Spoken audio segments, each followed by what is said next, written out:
What's up? My name is Michael and welcome to this video training about the Fuji X-T3. Now congratulations, you got yourself a great camera. But that's not a surprise because probably you have owned a Fuji camera before that, so you pretty much know what you're getting into. And I guess you have already had a look at the menu of your camera. And one thing you notice when you look at that menu is that it is organized really nicely, but there are a lot of settings to choose from. And it's kind of hard to understand these settings, and especially when you're out shooting, you might not find the time to really have a look in the menu and to find out what's going on if you encounter any issues. So to avoid that, we're going to go through the menu of the X-T3 and talk about the settings and talk about why I would suggest certain settings in favor of other settings. Now remember, it's not that one setting is better than another. It depends on the way that you take images and the way that you work with your camera. All that I'm telling you is the way that I'm setting up my camera, and I'm also telling you why I'm doing that. Now obviously this is going to take some time. Now there's one thing I want you to know. This is not a workshop about the foundations of photography. I assume that you know how exposure works, okay? So we're not going to talk about all the settings like aperture and exposure time and ISO or exposure compensation, because I assume you know how to take pictures. But the menu, on the other hand, is our main topic today, so let's get started. I got the X-T3 right here, and just to let you know, I have the 23 1.4 lens on it.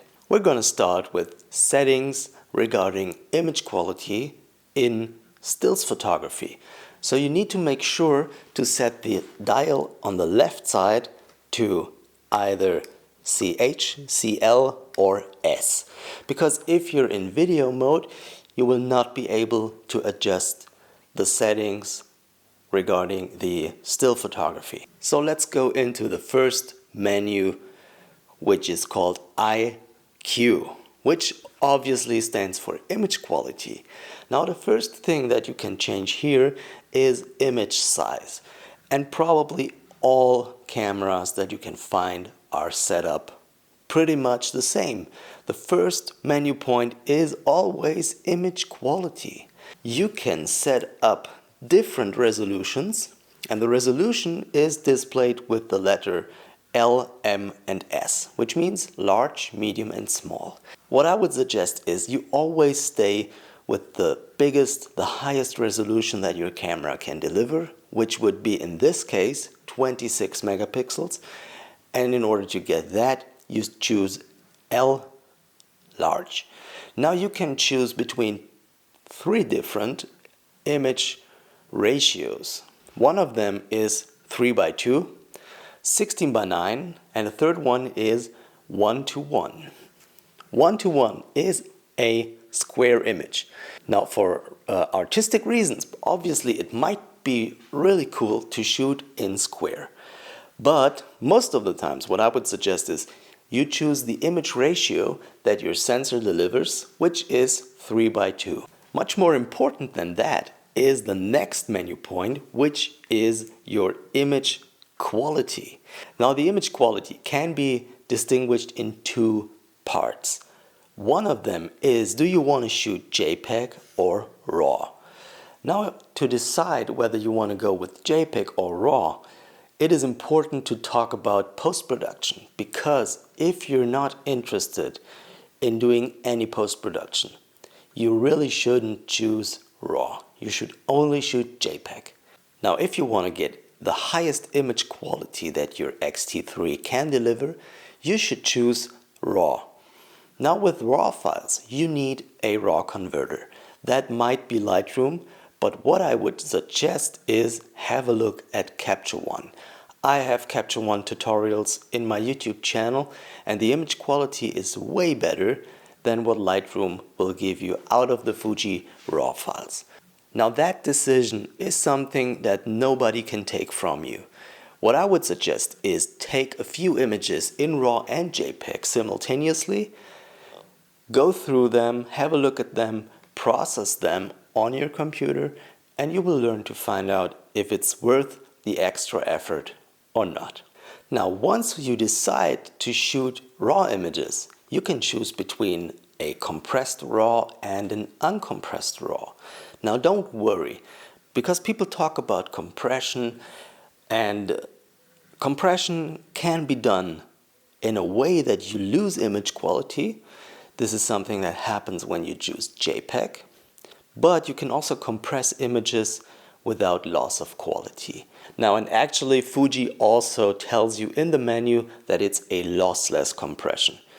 Now, the advantage is that your RAW files will be a lot smaller, so that's a really good thing, and you can fit more images on your card and also on your hard drive. One disadvantage, on the other hand, is that if you're on a Mac computer, you won't see the previews in the Finder.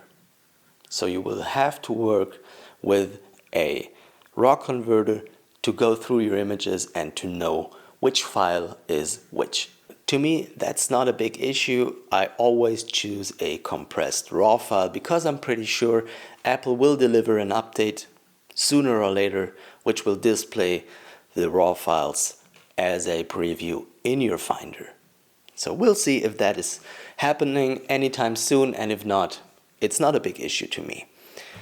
Next point will be film simulation. And I really hope that film simulation is something that is not new for you, because the film simulations are something that really makes Fuji kind of special in photography, because Fujifilm has been always known for their stills photography film, you know, just back in the days when you needed to buy film to take pictures. And they were really famous for that. And you can now choose a simulation which tries to emulate the look of certain Fuji films. There are names like Provia, Velvia, Astia, and so on. And these try to emulate the film with the same name. Now the good thing is that while you're trying to decide which film simulation is the best for you or for your situation, Fuji will give you a preview of the current film simulation in the background. So it's pretty easy to play with that. And we're gonna set a custom function for the film simulation later on. So especially for those of you who don't want to process their files on the computer. So if you really want to get everything out of the camera as good as possible, you should really have a look at the film simulation and try to play with that and try to find a film simulation that really enhances your image and really helps you deliver the mood and whatever it is you want to deliver with that image. Now, one of my favorite film simulations is Classic Chrome.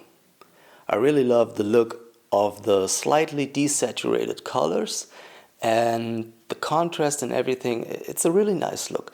Honestly, I almost never shoot in Velvia. It's a great film simulation. I like it, but my style is more like the Classic Chrome. And that's why you should try them out right now. So hit the pause button and check out your film simulations right now. Next up in the menu is something that might confuse you, because probably you cannot even select that one. It's called B&W ADJ AB Warm Cool. Something that you might not even understand what it means. Now what you're going to do first, you're going to go into film simulations and choose any film simulation that is black and white. Now that might be Acros or black and white.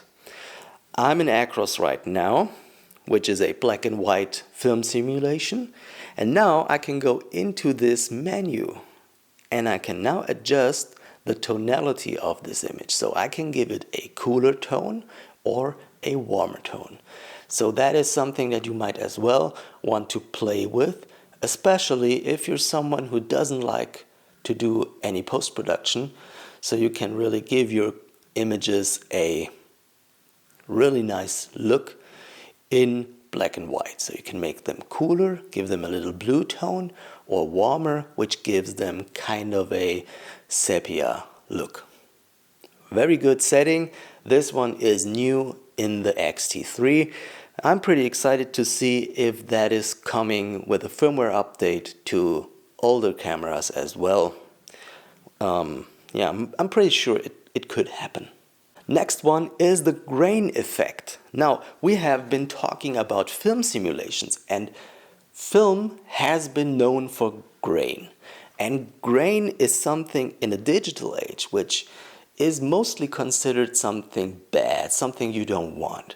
But honestly, this is not noise, it's grain. So grain can be used for creating a certain mood, especially, what I think, especially in black and white images.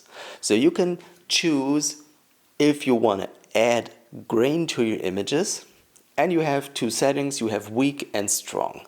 Now that's something that might be useful for portraits or for kind of landscape stuff, but it really depends on the style that you want to shoot. I'm more of a fan of really clean and not grainy images, but I'm really going to play with that when I do some portraits, and I think it's a really nice addition for this kind of camera, and we all expect little things to play with, and that's one of them. And you should get a feeling of what that might look like, so please do some test images with different settings in here to see if that is something that you want to use for the next project. Next up, we have the color chrome effect. Now, honestly, I have not had the chance to play with the color chrome effect a lot, but I'm going to tell you what Fuji says about the color chrome effect. Fuji says this effect produces deeper colors and gradation in subject with highly saturated colors present in vivid and shaded flowers, which are notoriously difficult to photograph. It is true. Imagine a flower with really deep red. It's really hard with a digital camera to get this color. So that's the intention with the color chrome effect, and Fuji has introduced that effect with the GFX cameras, and now they brought it to the X cameras. And I'm pretty excited to play with that, but honestly, I haven't had the chance. But you have to keep in mind that it's about these high saturated colors, mostly in flowers, that are difficult to photograph. And once you get in that situation, you should really try the color chrome effect. Next menu is white balance. Now, white balance is something that is included in the basics of photography, and in my opinion, you should know what white balance does to your image. But still, a little hint for you guys. Now, whatever white balance you choose in that menu, there is always a little arrow to the right. Now, you should just select, maybe let's go into daylight, and now we're going to push the joystick to the right side. And what you can see then is a cross, and with that you can move the cursor to the reds or to the greens or to the blues. So you can give your color a slight shift. Now, the way that I set this up a lot of the times is I choose the auto white balance, and then I'm gonna go into slightly warmer colors. So the good thing then is I still have auto, but I still have a slightly warmer color tone, and that's something that I really like for some kind of images, not for all, but maybe you didn't know that trick. Next one is dynamic range. Dynamic range is pretty much the same as contrast. Now obviously it's the difference of contrast. Now it depends a lot on your scene, and it depends a lot on what you want to get. Now if we have a scene with bright highlights and dark shadows, and you don't want the highlights to be overexposed and the dark areas to be underexposed, then you should increase the DR value maybe from 100 to 200 or maybe even to 400. Now higher DR values increase the dynamic range, and that means that the camera can see highlights better and it can see shadows better. But that also means that your image will have less contrast. So if you're interested in really getting dark shadows and bright highlights, then you should choose a lower dynamic range setting. Now, one thing to know is that you can choose auto, which will set the dynamic range for you depending on the scene.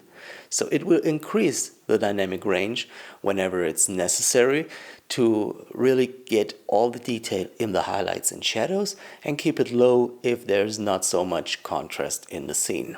But it's really important to know that the higher DR settings are only available at higher ISOs. I'm going to give you one example. In order to get DR 200, you have to be at ISO 400 or above. In order to get DR 400, you need to be at ISO 800 or above. So you will get a little more noise in your image, but that's the deal. So it depends on what is more important to you in certain situations. So there is no default setting. You have to adjust that. And the good thing is that you have an electronic viewfinder and you can see the images right after you took them. So that's really helpful when deciding which dynamic range setting is the best for you. And I must say that the higher values really do a great job preserving highlights and shadows. We're gonna skip one menu point right now and come back to that just in a little bit, because with the dynamic range, that's a good thing, but you get two more tools to adjust your contrast. And one of them is highlight tone and the other one is shadow tone. Now if you go in there, you will see that the values can be adjusted from -2 to +4. Now a setting in minus will decrease contrast. So if you set shadows to minus, then the shadows will get brighter. If you set shadows to plus, the shadows will get darker. If you set highlights to minus, the highlights will get darker. And if you set highlights to plus, highlights will get brighter. So with this feature, you can decide if you want more contrast in the shadows or in the highlights or less shadows. So really great thing to do, and you really need to check your image and then decide if one or the other needs to be adjusted. Really great thing. And just to let you know, we're going to talk about in-camera RAW conversion, and this is a place where you can choose these settings even after you took the image and create a new JPEG from that setting. Now let's talk about derange priority.